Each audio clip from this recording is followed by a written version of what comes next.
In SOLIDWORKS 2025, MBD is now an add-in, like many of the other popular additional tools.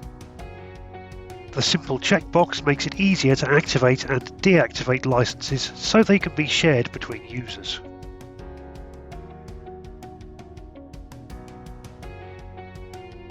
Annotating drafting features used to take many steps to end up with the multiple required dimensions.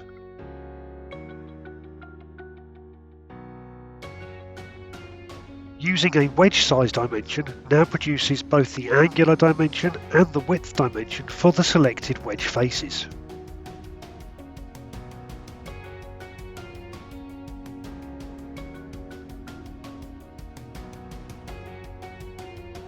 It's now possible to create MBD dimensions by reusing dimensions from sketches and features.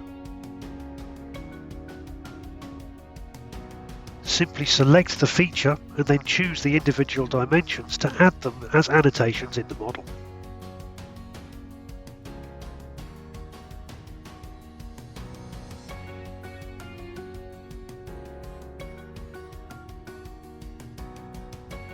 The final enhancement for MBD has to do with export functionality for Step 242 files. Now there are two additional settings, one for splitting periodic faces like cones and cylinders into multiple faces, and one for exporting face and edge properties. Both of these settings aim to provide better fidelity when using the exported files in other applications, like for mold design, simulation and more. And that's what's new for MBD in SOLIDWORKS 2025.